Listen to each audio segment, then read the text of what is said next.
Chloroform के अपघटन की दर को न्यून करने के लिए या फिर कम करने के लिए किस ऋणात्मक उत्प्रेरक का उपयोग किया जाता है? वो होता है एथेनॉल।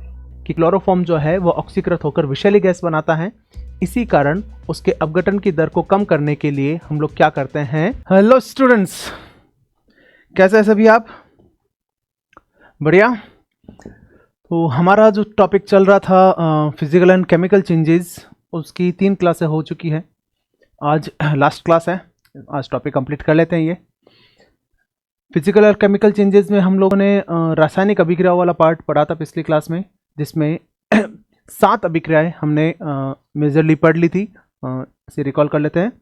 तो संयोजन अभिक्रिया, वियोजन अभिक्रिया, विस्थापन, द्विविस्थापन, ऑक्सीकरण, अपचयन और रेडॉक्स। मेजरली ये 7 अभिक्रियाएं होती हैं। इसके अलावा कुछ और अभिक्रियाएं हैं जो बुक्स में दे रखी है, हालांकि सवाल बनने की संभावना कम है, पर फिर भी हम क्लियर कर लेते हैं उनको। नाम से ही पता होती है। एक तो जैसे एक होती है मंद अभिक्रिया, स्लो रिएक्शन,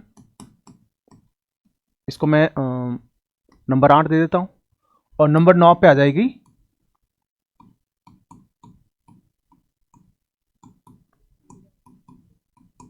तीव्र अभिक्रिया।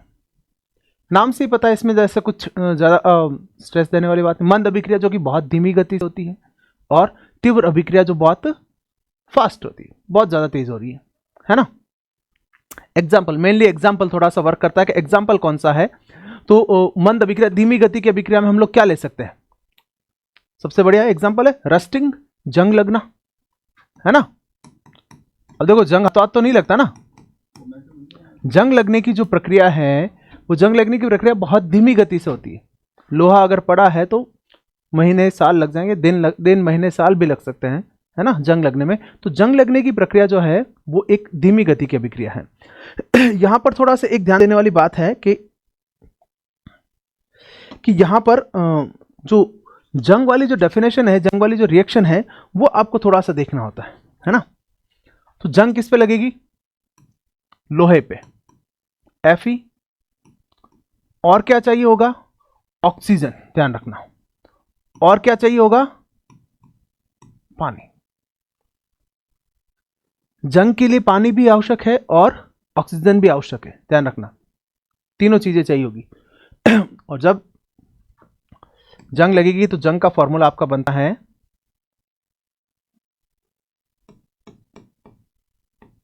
Fe2O3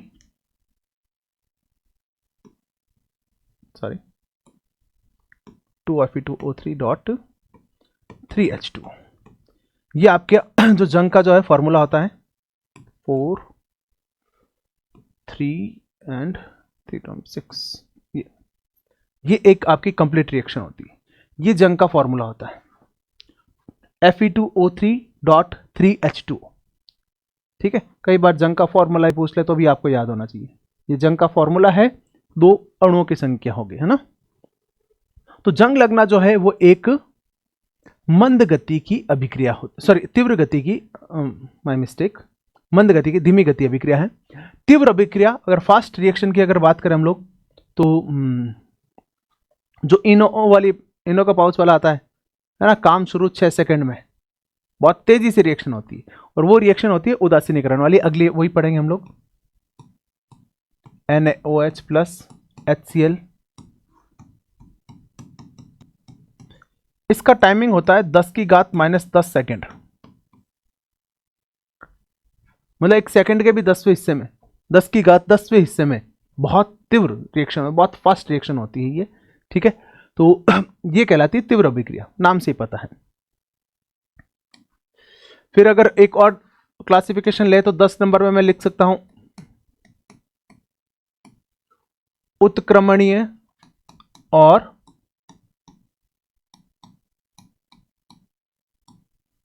अनुत्क्रमणीय, है ना। उत्क्रमणीय रिवर्सिबल, जो रिवर्स हो सकती है, वापस लौट सकती है, जैसे N2 plus H2 NH3। Reversible reaction के लिए साइन इस तरह से होता है ना, कि जो दोनों दिशाओं में चलती है, N2 प्लस H2। बैलेंस्ड कर लेता हूं मैं, 2 और ये 3 टाइम्स, ठीक है, ये बैलेंस्ड हो जाएगी। और अनुत्क्रमणीय, कोयले का दहन,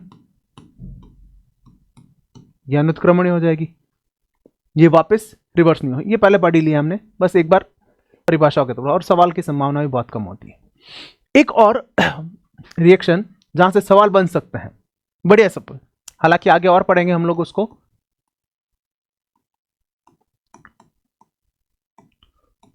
उदासीनीकरण, न्यूट्रलाइजेशन, उदासीनीकरण या न्यूट्रलाइजेशन, ठीक है, ये आगे अम्ल सार वाले टॉपिक में फिर से पढ़ेंगे। यहां पर भी इसको एक रिएक्शन के तौर पे हम लोग ऐड कर लेते हैं। उदासीनीकरण क्या होता है कि जब अम्ल और क्षार आपस में मिलते हैं तो वे अपने गुणों को नष्ट कर लेते हैं। क्या होगा कि अम्ल और क्षार जब मिलते हैं तो ये क्या करेंगे, अपने गुणों को नष्ट कर लेते हैं तथा लवण व जल का निर्माण करते हैं।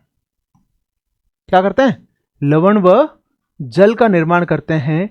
यह प्रक्रिया उदासीनीकरण कहलाती है। यह भी जो आगे हमने लिखी थी, ये वाली रिएक्शन ही, सॉरी, ये एक तरह की उदासीनीकरण वाली रिएक्शन ही है ना। इसको आप समझा ही देता हूं मैं। अम्ल, अम्ल ले लिया मैंने, हाइड्रोक्लोरिक अम्ल, HCl क्या हो जाएगा भाई साहब, हाइड्रोक्लोरिक अम्ल। क्षार ले लेता हूं मैं, NaOH, sodium hydroxide, sodium hydroxide, ये आपस में क्रिया कर रहे हैं तो क्या बना रहे हैं भाई साहब, ये बना रहे हैं अपने NaCl और H2O। NaCl हो गया आपका सोडियम क्लोराइड, नमक, ये एक तरह का लवण है ये, और ये आपका जल हो गया। तो अम्ल और क्षार आपस में क्रिया करके अपने गुणों को नष्ट कर लेते हैं तथा लवण व जल का निर्माण करते हैं। इस अभिक्रिया को हम क्या कहते हैं, उदासीनीकरण। क्लियर। तो टोटल कुछ 12 अभिक्रियाएं थी, वो हमारे पास यहां पर क्लियर होती है, ठीक है। चलिए, अभिक्रिया सारी लगभग मेरे ख्याल से क्लियर हो ही चुकी होगी, समझ में आ चुकी होगी। अब आगे अगला टॉपिक लेते हैं इसी चैप्टर में, उत्प्रेरक।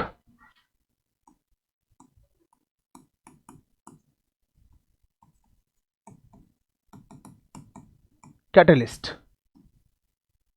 सर थोड़ा स्पेलिंग आई थिंक गलत है, वो देखना मेरे ख्याल से कैटलिस्ट की। चलिए, कैटलिस्ट, उत्प्रेरक, देखो नाम से ही पता चल रहा है, उत्प्रेरक। उत्प्रेरक क्या करे, जो उत्प्रेरित करता है। उत्प्रेरित करने का मतलब क्या होता है, बढ़ावा देना, और बढ़ावा दोनों तरह से दिया जा सकता है ना। किसी को आगे भी खींचा जा सकता है और नीचे भी खींचा जा सकता है। इसमें उत्प्रेरण जो है, उत्प्रेरक जो है, दोनों तरह से हो सकता है। और यहां पर बढ़ावा देने से तात्पर्य है अभिक्रिया के वेग को बढ़ावा देना या परिवर्तित करना, ठीक है। तो वह पदार्थ, उत्प्रेरक क्या होगा, उत्प्रेरक कोई पदार्थ होगा, वह पदार्थ जो रासायनिक अभिक्रिया के वेग को परिवर्तित करते हैं।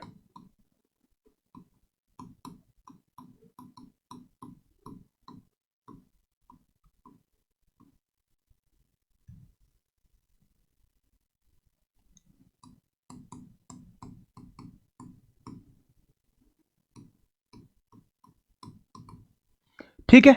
अब यह परिवर्तन कैसा भी हो सकता है, ठीक है, पॉजिटिवली और नेगेटिवली। वेग को परिवर्तन करने से मतलब है ना, कम भी कर सकता है और ज्यादा भी कर सकता है। तो वह पदार्थ जो किसी रासायनिक अभिक्रिया के वेग को परिवर्तित कर दे, वह क्या कहलाएगा, उत्प्रेरक। एग्जाम में सवाल आते हैं, बढ़िया सवाल आते हैं इनसे, ठीक है। ऐसा मत समझना कि अब भौतिक और रासायनिक परिवर्तन में सर कहां चले गए। मैं फिर बता रहा हूं, अपना जो कंटेंट है वो एनसीईआरटी और राजस्थान बोर्ड की बुक्स तक ही सीमित है, जो कि क्लास 10th को ही मैं रेफर कर रहा हूँ, उससे ऊपर नहीं चल रहा हूँ अभी। जब भी अगर क्लास 10th के सिलेबस से बाहर अगर 11 12 का सिलेबस अगर मैं पुट कर रहा हूँ तो उसको मैं आपको पहले रेफर करूँगा, उसके लिए मेंशन करूँगा आपको कि हाँ ये वहाँ से पढ़ा रहा हूँ। अभी तक ये जो टॉपिक है 2018-19 का जो सिलेबस की जो राजस्थान बोर्ड की जो बुक्स है उसको प्रेफर करके कंटेंट लिया गया है, ठीक है। एनसीईआरटी में भी नहीं है ये कंटेंट, राजस्थान बोर्ड की बुक्स में है और वहाँ से सवाल बनते हैं अपने। चलिए, तो उत्प्रेरक हो गया, समझ में आ गया। अब लेते हैं उत्प्रेरक के प्रकार, टाइप्स। प्रकार पर चर्चा करें। प्रकार में सबसे पहले हम ले रहे हैं अवस्था के आधार पर। अवस्था वही भौतिक अवस्था है ना। अवस्था के आधार पर उत्प्रेरक दो प्रकार के होते हैं, सममांगी उत्प्रेरक और विषमांगी उत्प्रेरक। सममांगी उत्प्रेरक और विषमांगी उत्प्रेरक, ठीक है। अब इन्हें देखते हैं, ये क्या है। सममांगी उत्प्रेरक क्या होगा। देखो, ऐसी रासायनिक अभिक्रिया जिसमें अभिकारक, उत्पाद तथा उत्प्रेरक, इन सभी की भौतिक अवस्था यदि समान है, ऐसी रासायनिक अभिक्रिया जिसमें अभिकारक, उत्पाद और उत्प्रेरक तीनों की भौतिक अवस्था यदि समान है, तो इस अवस्था में या इस स्थिति में यह जो उत्प्रेरक है वो सममांगी उत्प्रेरक कहलाएगा। कैसे, एग्जांपल लेते हैं। जैसे सल्फर डाइऑक्साइड और ऑक्सीजन, इनको संयुक्त करते हैं यदि NO की उपस्थिति में, तो ये क्या बनाते हैं, सल्फर ट्राइऑक्साइड। देखो, उत्प्रेरक को हमेशा एरो के रूप में, एरो के ऊपर लिखा जाता है। क्यों? क्योंकि ये अभिक्रिया में भाग नहीं लेता है, बाहर एक एक्सटर्नल फोर्स के रूप में प्रेजेंट रहता है। अब यहां पे देखें आप, सल्फर डाइऑक्साइड क्या है भाई साहब, गैस। ऑक्सीजन क्या है, गैस। सल्फर ट्राइऑक्साइड क्या है, गैस। और NO क्या है, गैस। यानी इस अभिक्रिया में अभिकारक, उत्पाद और उत्प्रेरक तीनों की भौतिक अवस्थाएं कैसी है, एक समान है, ठीक है। तो इस स्थिति में यह उत्प्रेरक यानी यहां पर जो NO है वो क्या कहलाएगा, एक सममांगी उत्प्रेरक कहलाएगा। बड़ा आसान, देखो कॉम्प्लिकेटेड नहीं है, आसान है। एक बार पढ़ लेंगे, पढ़ने के बाद सब आसान है, ठीक है। मैंने आपको फिर यही बताया था कि हमारा कंटेंट कुछ ऐसा होना चाहिए जिसमें आपको पूरा पोर्शन मिल जाए। एग्जाम में ऐसी स्थिति नहीं होनी चाहिए कि भाई साहब ये तो कहां आ गया, है ना, ये कहां मिल गया, ये तो हमें पता ही नहीं चल रहा है, ये कैसे चल रहा है, ये कैसे आ गया, वो स्थिति नहीं आएगी। विषमांगी उत्प्रेरक की बात करते हैं। विषमांगी उत्प्रेरक वही बात, यदि किसी रासायनिक अभिक्रिया में अभिकारक, उत्पाद या उत्प्रेरक की भौतिक अवस्था एक समान नहीं है, कोई भी चेंज हो जाए ना, चाहे एक भी है, ऐसा नहीं है ना, ठीक है, कोई एक भी अलग आ गया मतलब वो विषमांगी हो गया। जैसे नाइट्रोजन और हाइड्रोजन Fe की उपस्थिति में NH3 बनाती हैं, ठीक है। अब देखें आप, नाइट्रोजन क्या है भाई साहब, गैस। हाइड्रोजन क्या है, गैस। इधर जो अमोनिया बन रहा है, अमोनिया भी क्या है, गैस। जबकि Fe क्या हो जाएगा, सॉलिड। लोहा क्या है, ठोस। भौतिक अवस्था बदली, भौतिक अवस्था बदली तो ये कैसा हो जाएगा, एक विषमांगी उत्प्रेरक। क्लियर है। ऐसी आयनिक अभिक्रिया जिसमें अभिकारक, उत्पाद या उत्प्रेरक जो है वो अलग अलग भौतिक अवस्थाओं में रहते हैं, तो वो क्या कहलाएगा? विषमांगी उत्प्रेरक कहलाएगा। तो ये अपना एक क्लासिफिकेशन हो गया, अवस्था के आधार पर वर्गीकरण। अगला लेते हैं। अब एक क्लासिफिकेशन जो है वो हमें क्या लेना है? क्रिया के आधार पर, कि काम जो करते हैं ना, काम के आधार पर भी उत्प्रेरकों का क्लासिफिकेशन किया गया है। ठीक है, इसमें 4 टाइप हमें देखने को मिलते हैं। धनात्मक उत्प्रेरक,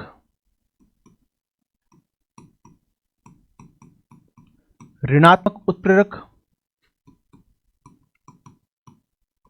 स्वतः उत्प्रेरक और जैव उत्प्रेरक। ठीक है, सबसे पहले हम लोग ले रहे हैं धनात्मक। पहले इन दो को समझ लेते हैं। देखो, धनात्मक और ऋणात्मक को, है ना, फिर स्वतः और जैव पर चलते हैं आगे। ठीक है ना, नाम से पता चल रहा है धनात्मक और ऋणात्मक। धनात्मक क्या होगा? क्या किस आधार पर हो रहा है क्लासिफाइड? क्रिया के आधार पर। क्रिया के आधार पर क्या बता रहे हैं? धनात्मक। तो क्या होगा? ऐसा उत्प्रेरक जो रासायनिक अभिक्रिया के वेग को बढ़ा दे। क्या हो? जो वेग को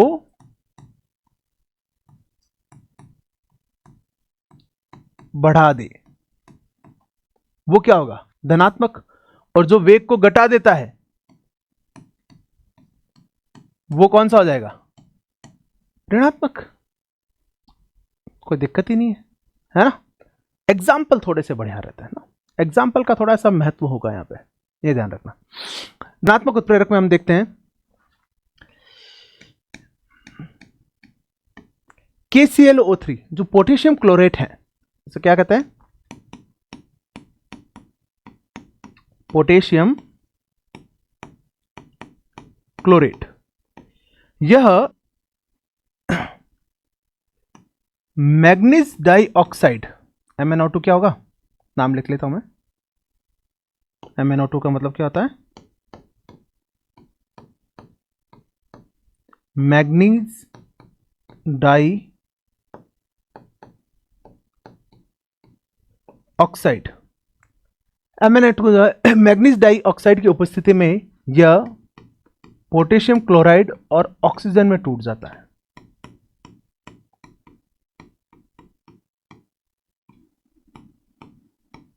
पोटेशियम क्लोराइड और ऑक्सीजन में टूटता है। तो प्रारंभ में ये जो अभिक्रिया है ये सामान्य रूप से रहती है। जैसे ही इस अभिक्रिया में हम लोग मैग्नीज डाइऑक्साइड की अल्प मात्रा मिलाते हैं तो मैग्नीज डाइऑक्साइड क्या करता है? इस विघटन की दर को बढ़ा देता है, यानी इस अभिक्रिया की गति को क्या कर देता है? तेज कर देता है। तो अभिक्रिया की गति को तेज कर रहा है तो ये क्या हो जाएगा? MnO2 क्या हो जाएगा आपके लिए? एक धनात्मक उत्प्रेरक हो जाएगा। क्लियर है? देखो, समझने में तो कोई दिक्कत नहीं होगी कि धनात्मक उत्प्रेरक क्या है, ऋणात्मक उत्प्रेरक क्या है, ये परिभाषा तो आप आसानी से बता दोगे। एग्जाम्पल में थोड़ा सा खेल होता है ना, और एग्जाम्पल में सवाल भी अच्छे बनते हैं, ये ध्यान रखना। ऋणात्मक उत्प्रेरक के लिए सवाल देते हैं आगे। देखो, ऋणात्मक उत्प्रेरक में ध्यान देना, एक बहुत बढ़िया सवाल बनता है। H2O2 ये होता है हाइड्रोजन परऑक्साइड। ये जनरली आपके काम में आता है, ये जो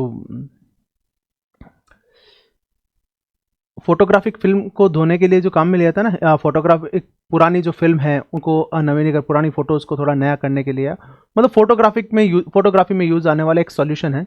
ठीक है, ये फोटोग्राफी एक सॉल्यूशन क्या होता है? इसको अगर खुला रख देना तो ये H2O और O2 में अपघटित हो जाता है। क्या होता है? वो रिएक्शन संतुलित नहीं, ऐसे लिख रहा हूं मैं समझाने के लिए। संतुलित रिएक्शन आपको नोट्स में मिल ही जाएगी। ठीक है, 2H2 ये हो गया, चलो ठीक है। तो H2O2 का जो को अगर खुला छोड़ देना तो खुला छोड़ दे तो ये क्या होता है? H2O और O2 में अपघटित हो जाता है ना। तो वैसा अपघटित हो गया फिर तो ये काम का नहीं होता है। तो इसके लिए क्या करते हैं, इसके लिए इसमें अल्प मात्रा में ग्लिसरॉल मिला देते हैं। क्या करते हैं? ग्लिसरॉल।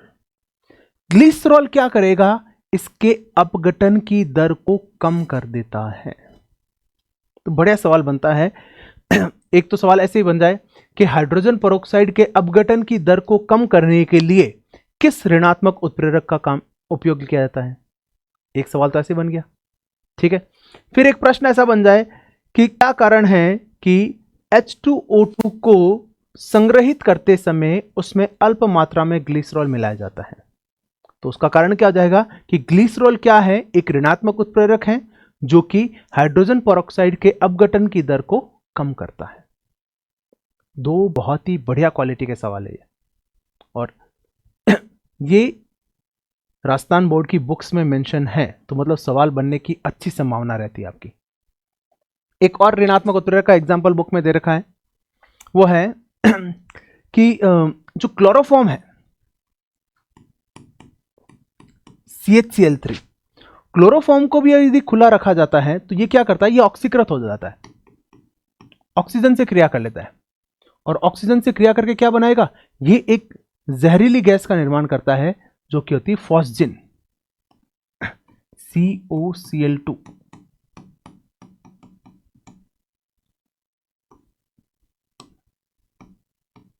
फॉस्जिन और प्लस हाइड्रोक्लोरिक एसिड जो है वो गैस के रूप में वो उपस्थित रहता है। तो ये जो फॉस्जिन गैस है ये एक तरह की विषैली गैस होती है।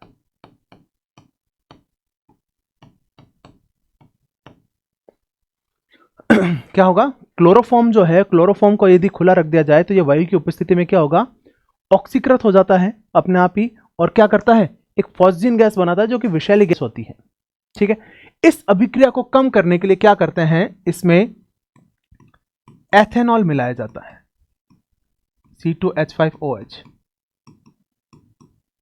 एथेनॉल। तो यहां पर ये क्या है? CHCl3, ये है क्लोरोफॉर्म।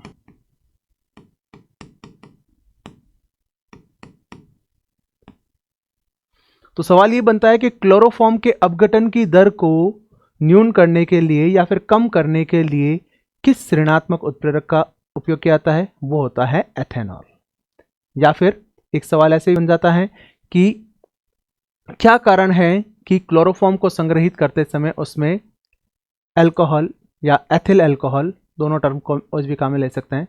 एथिल अल्कोहल और एथेनॉल एक ही चीज होती है ना, कार्बन वाले चैप्टर में इस पर हम चर्चा करेंगे। तो इसमें एथिल अल्कोहल मिलाया जाता है, तो उसका कारण यह है कि क्लोरोफॉर्म जो है वो ऑक्सीकृत होकर विषैली गैस बनाता है। इसी कारण उसके अपघटन की दर को कम करने के लिए हम लोग क्या करते हैं? वहां पर उसमें एथिल अल्कोहल मिला देते हैं। अगला है इसके बाद तीसरा जो है वो आता है स्वतः उत्प्रेरक।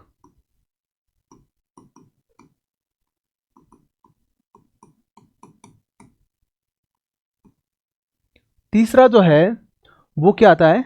स्वतः उत्प्रेरक। देखो नाम से पता चल रहा है कुछ चीजें। तो स्वतः उत्प्रेरक को है ना, वो बाहर से नहीं मिलाया जाता है। जब किसी अभिक्रिया में बनने वाला उत्पाद, क्या उत्पाद ही एक उत्प्रेरक की भांति कार्य करे। क्या कह रहा हूं? सुनिएगा। यदि किसी अभिक्रिया में बनने वाला उत्पाद ही एक उत्प्रेरक की तरह कार्य करे तो उसे हम क्या कहते हैं? स्वतः उत्प्रेरक, ठीक है। जैसे एक हम लेते हैं जो एथिल एसीटेट है, ये होता है आपके एथिल एसीटेट, CH3COO C2H5। इसकी जो जल के साथ अभिक्रिया करवाई जाती है, जल के साथ अभिक्रिया करवाई जाती है तो इससे दो उत्पाद बनते हैं। एक तो बनता है आपका सिरका, एसिटिक अम्ल, और एक बनता है आपके एथिल अल्कोहल या एथेनॉल। आपको पहले अलग लिखा था, अब अलग, तो अलग नहीं है, वही है ना। तो यहाँ पे मैंने C2H5OH लिख दिया था, यहाँ पे CH3CH2, तो ये भी देखो C2H5 ही है ना, एक ही चीज है, इसको ऐसा भी लिखा जा सकता है, एथेनॉल एक ही चीज है। और एक और ने नाम मैंने और क्या बताया था, एथिल अल्कोहल। हाँ बिल्कुल, आप अल्कोहल के रूप में सही जा रहे हो, ये शराब जो है, पीने वाले शराब है, वही फॉर्मूला है, उसी का फॉर्मूला है CH3CH2OH। तो देखिए, जब एथिल एसीटेट की जल के साथ अभिक्रिया करवाई जाती है तो प्रारंभ में यह अभिक्रिया बहुत धीमी गति से होती है, लेकिन जैसे ही एसिटिक अम्ल की कुछ मात्रा बनती है तो एसिटिक अम्ल यहां पर एक उत्प्रेरक का कार्य करने लगता है। एसिटिक अम्ल यहां पर क्या करेगा, एक उत्प्रेरक का काम करने लगता है, और वो भी कैसा, धनात्मक उत्प्रेरक। यह अभिक्रिया के वेग को बढ़ा देता है। चूंकि यहां पर बनने वाला उत्पाद एक उत्प्रेरक की भांति कार्य कर रहा है, इसलिए इसे एक धनात्मक उत्प्रेरक कहा जाता है। क्लियर है? स्वतः उत्प्रेरक हो गया, सॉरी धनात्मक नहीं, स्वतः उत्प्रेरक कहा जाता है। जो अभिक्रिया में बनने वाला उत्पाद ही एक उत्प्रेरक की भांति कार्य करे तो उसे हम क्या कहेंगे, एक स्वतः उत्प्रेरक कहेंगे। लास्ट, जैव उत्प्रेरक, बायोकैटालिस्ट। जो भी जैव रासायनिक अभिक्रिया होती है, जैव रासायनिक अभिक्रियाओं में जो उत्प्रेरक काम आते हैं, जो आपने पाचन तंत्र वगैरह में पढ़े होंगे, ठीक है, जैसे स्टार्च का होता है, मुंह में ही होता है, मुंह में हमारे क्या होता है, टाइलिन एंजाइम होता है। टाइलिन एंजाइम जो है स्टार्च को किस में कन्वर्ट करता है, माल्टोज में कन्वर्ट करता है ना। माल्टोज को माल्टेज एंजाइम ग्लूकोज में कन्वर्ट करता है, टाइलिन है, वो पाचन तंत्र में हम पढ़ेंगे। तो जो भी एंजाइम्स हम पढ़ेंगे, ठीक है, वो सारे एंजाइम क्या कहलाएंगे, एक तरह से जैव उत्प्रेरक। तो यहां पे टाइलिन है, माल्टेज है, वो क्या होते हैं, जैव उत्प्रेरक की भांति कार्य करते हैं। तो चारों तरह के उत्प्रेरक हमारे पास हो गए, स्वतः, सॉरी धनात्मक, ऋणात्मक, स्वतः और जैव उत्प्रेरक। ठीक है, अब आगे लेते हैं, एक टॉपिक और बच रहा है उत्प्रेरक में, उत्प्रेरक वर्धक और उत्प्रेरक विष। नाम से पता है, इतना कोई ज्यादा इशू नहीं है। उत्प्रेरक वर्धक और उत्प्रेरक विष।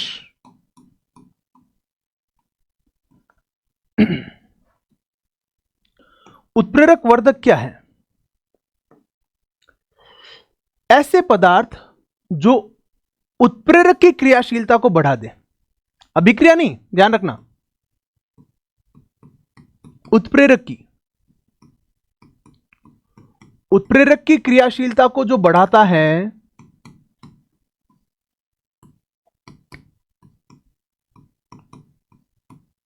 वो क्या कहलाएगा, उत्प्रेरक वर्धक। और उत्प्रेरक की क्रियाशीलता को जो घटा दे, वो उत्प्रेरक विष, है ना। यहां पर अभिक्रिया के साथ जो अभिक्रिया के वेग को बढ़ाता है वो तो होगा धनात्मक उत्प्रेरक, और अभिक्रिया के वेग को कम करने वाला ऋणात्मक उत्प्रेरक। और उत्प्रेरक की क्रियाशीलता को बढ़ाएगा वो उत्प्रेरक वर्धक, और उत्प्रेरक की क्रियाशीलता को घटाएगा वो उत्प्रेरक विष। एग्जाम्पल के तौर पे देखते हैं हम लोग, एक रिएक्शन लेते हैं हम लोग, N2 + H2 NH3। ठीक है, यह अभिक्रिया किस उत्प्रेरक की उपस्थिति में होती है, अभी लिखा था हमने Fe, है ना, Fe की उपस्थिति में होती है। लेकिन यदि मैं यहां पर अल्प मात्रा में MO होता है मोलिब्डेनम, एक तत्व है, यदि अल्प मात्रा में यदि मैं यहां पर मोलिब्डेनम मिला दूं तो मोलिब्डेनम क्या करेगा, इस Fe की क्रियाशीलता को बढ़ा देगा। चूंकि Fe यहां पर क्या है, एक धनात्मक उत्प्रेरक है जो अभिक्रिया के वेग को बढ़ा रहा था, तो MO मिल जाएगा तो अभिक्रिया का वेग और तेज हो जाएगा। ध्यान रखना, यदि एक ऋणात्मक उत्प्रेरक के साथ उत्प्रेरक वर्धक मिलाएगा तो वो अभिक्रिया के वेग को और ज्यादा कम ही करेगा, है ना। क्यों? क्योंकि ये क्या करते हैं, उत्प्रेरक की क्रियाशीलता को बढ़ाते हैं ना। ये अभिक्रिया के वेग को बढ़ा रहा था तो ये मिलकर और बढ़ा देगा, अगर बाई चांस ये घटा रहा था तो ये मिलकर और घटा देगा। क्लियर, समझ में आ गया उत्प्रेरक वर्धक। तो उत्प्रेरक वर्धक क्या हो जाएगा, जो उत्प्रेरक की अभिक्रियाशीलता को बढ़ाएंगे, और उत्प्रेरक विष जो अभिक्रियाशील उत्प्रेरक की अभिक्रियाशीलता को घटाते हैं। जैसे इसी अभिक्रिया के लिए बात कर लूं मैं,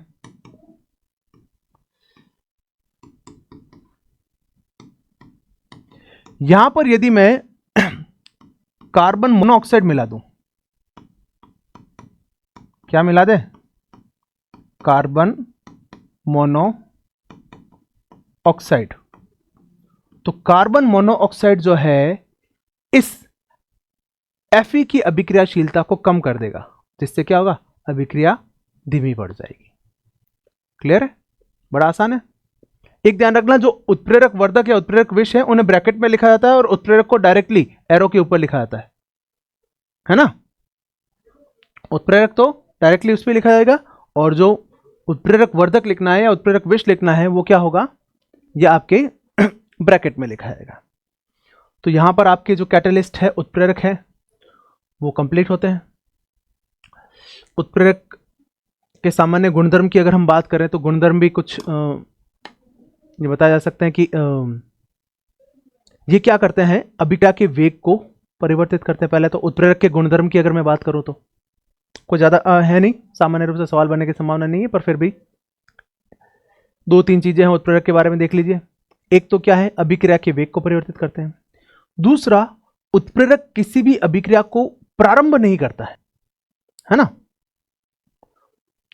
उत्प्रेरक प्रारंभ नहीं करेगा, उत्प्रेरक क्या होगा, बाहर ही रहेगा, वो बस केवल अभिक्रिया के वेग को परिवर्तित करता है। उत्प्रेरक क्या करता है, अभिक्रिया के वेग को परिवर्तित करता है, उत्प्रेरक स्वयं जो है उसमें पार्टिसिपेट नहीं करता है। यदि एक अभिक्रिया हो रही है जिसमें मान लिया हमने 5 मिलीग्राम उत्प्रेरक काम में लिया है, तो अभिक्रिया के समाप्त होने पर भी उस उत्प्रेरक की मात्रा उतनी ही रहेगी, उत्प्रेरक की मात्रा घटेगी या बढ़ेगी नहीं। फिर तीसरा, उत्प्रेरक जो है वो क्रिया विशिष्ट होता है, यानी पर्टिकुलर फिक्स क्रिया के लिए, जैसे यहां पर Fe काम में आ रहा है तो भाई साहब Fe काम आएगा। आप कहोगे नहीं यहां पे मैं कॉपर काम में ले लूं तो कॉपर काम में नहीं आएगा। उत्प्रेरक क्रिया विशिष्ट होते हैं, ठीक है। फिर उत्प्रेरक जो है वो टेम्परेचर के साथ इनकी क्रियाशीलता प्रभावित होगी। तापमान अगर कम ज्यादा है तो उत्प्रेरक की क्रियाशीलता प्रभावित होती है, ठीक है। That's it. ये हमारा जो पहला जो चैप्टर है अपना भौतिक और रासायनिक परिवर्तन वाला, ये कंप्लीट होता है। पूरा डिटेल में जहां तक जितने सवाल बनने की संभावना हमें लग सकती थी वो सारी ली है। नोट्स आपके पास PDF फॉर्मेट में अवेलेबल है, ऐप में कंटेंट पूरा दे दिया है। क्लास से एक बार अच्छे से देख लीजिए, क्रूशियल टाइम है। अब अगर आप सोच रहे हो कि आप NCERT पढ़ लो या और दूसरी किताबें पढ़ के सिलेबस कर लोगे तो मुश्किल है, अभी करना मत। अभी स्मार्ट स्टडी की जरूरत है। हम लोग क्लास में केवल उतना ही कंटेंट दे रहे हैं कि जो आपके लिए एग्जाम में सारी चीजें आ जाए और आप रैपिडली उसको कवर कर लो, ठीक है। हम पढ़ाने के लिए 11th-12th वाला कंटेंट भी था, वो नहीं पढ़ा रहे हैं। अपने CET का लेवल उतना ही रहता है, चाहे ग्रेजुएशन लेवल हो या 10+2 लेवल हो, दोनों में ही साइंस जो है अप टू 10th स्टैंडर्ड तक ही पूछी जाती है। कुछ अगर कंटेंट एलिमेंट होंगे तो वो मैं ऐड ऑन कर लूंगा। आप अभी केवल इस पर, इतने कंटेंट पर ही फोकस कीजिए। क्लास देखिए, नोट्स पढ़िए और उनके प्रैक्टिस सेट निकालिए। अभी आपके लिए इतना ही जरूरी है, यही स्मार्ट स्टडी है, ठीक है। चले मिलते हैं अगली क्लास में।